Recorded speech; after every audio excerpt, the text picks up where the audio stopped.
شروع اللہ کا نام لے کر جو بڑا مہربان نہایت رحم والا ہے۔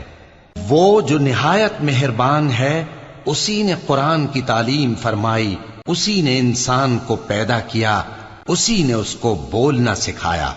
سورج اور چاند ایک حساب مقرر سے چل رہے ہیں اور بوٹیاں اور درخت سجدہ کر رہے ہیں، اور اسی نے آسمان کو بلند کیا اور میزان عدل قائم کر دی کہ اس میزان میں حد سے تجاوز نہ کرو، اور انصاف کے ساتھ ٹھیک تولو اور تول کم مت کرو۔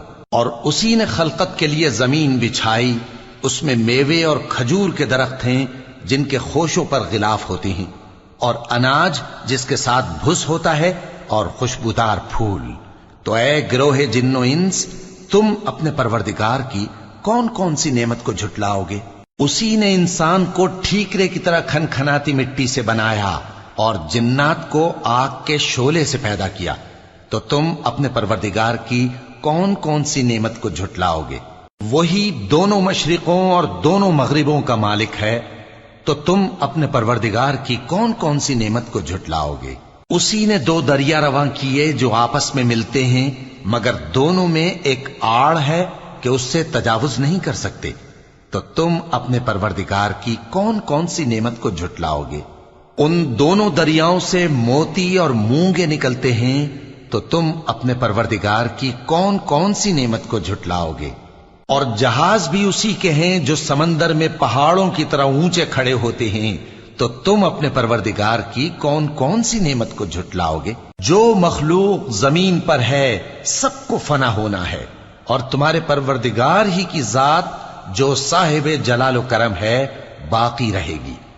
تو تم اپنے پروردگار کی کون کون سی نعمت کو جھٹلاؤ گے؟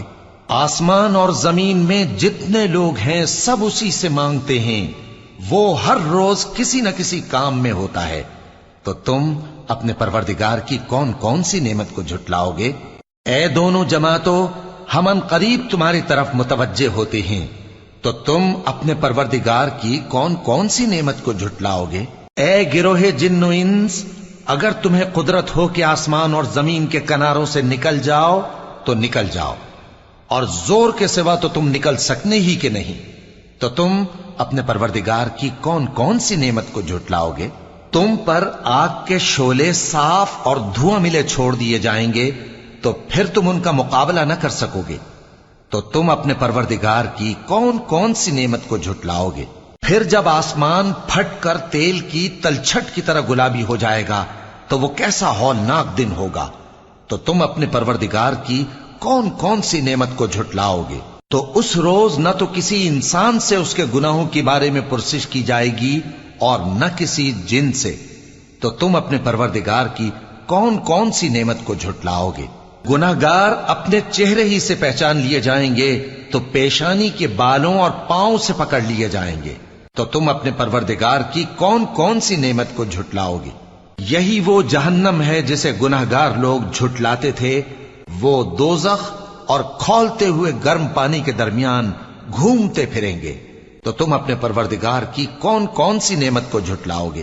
اور جو شخص اپنے پروردگار کے سامنے کھڑے ہونے سے ڈرا، اس کے لیے دو باغ ہیں، تو تم اپنے پروردگار کی کون کون سی نعمت کو جھٹلاؤ گے؟ ان دونوں میں بہت سی شاخیں یعنی قسم قسم کے میووں کے درخت ہیں، تو تم اپنے پروردگار کی کون کون سی نعمت کو جھٹلاؤ گے؟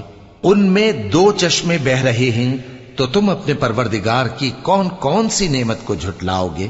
ان میں سب میوے دو دو قسم کے ہیں، تو تم اپنے پروردگار کی کون کون سی نعمت کو جھٹلاؤ گے؟ اہل جنت ایسے بچھونوں پر جن کے استر اطلس کے ہیں تکیہ لگائے ہوئے ہوں گے، اور دونوں باغوں کے میوے قریب جھک رہے ہیں، تو تم اپنے پروردگار کی کون کون سی نعمت کو جھٹلاؤ گے؟ ان میں نیچی نگاہ والی عورتیں ہیں جن کو اہل جنت سے پہلے نہ کسی انسان نے ہاتھ لگایا اور نہ کسی جن نے، تو تم اپنے پروردگار کی کون کون سی نعمت کو جھٹلاؤ گے؟ گویا وہ یاقوت اور مرجان ہیں، تو تم اپنے پروردگار کی کون کون سی نعمت کو جھٹلاؤ گے؟ نیکی کا بدلہ نیکی کے سوا کچھ نہیں ہے، تو تم اپنے پروردگار کی کون کون سی نعمت کو جھٹلاؤ گے؟ اور ان باغوں کے علاوہ دو باغ اور ہیں تو تم اپنے پروردگار کی کون کون سی نعمت کو جھٹلاؤگے؟ دونوں خوب گہرے سبز، تو تم اپنے پروردگار کی کون کون سی نعمت کو جھٹلاؤگے؟ ان میں 2 چشمے ابل رہے ہیں، تو تم اپنے پروردگار کی کون کون سی نعمت کو جھٹلاؤگے؟ ان میں میوے اور کھجوریں اور انار ہیں، تو تم اپنے پروردگار کی کون کون سی نعمت کو جھٹلاؤگے؟ ان میں نیک سیرت خوبصورت عورتیں ہیں، تو تم اپنے پروردگار کی کون کون سی نعمت کو جھٹلاؤگے؟ وہ حوریں ہیں جو خیموں میں محفوظ ہیں، تو تم اپنے پروردگار کی کون کون سی نعمت کو جھٹلاؤگے؟ ان کو اہل جنت سے پہلے نہ کسی انسان نے ہاتھ لگایا اور نہ کسی جن نے، تو تم اپنے پروردگار کی کون کون سی نعمت کو جھٹلاؤگے؟ سبز قالینوں اور نفیس مسندوں پر تکیے لگائے بیٹھے ہوں گے، تو تم اپنے پروردگار کی کون کون سی نعمت کو جھٹلاؤگے؟ اے نبی صلی اللہ علیہ وآلہ وسلم، تمہارا پروردگار جو صاحب جلال و کرم ہے، اس کا نام بڑا بابرکت ہے۔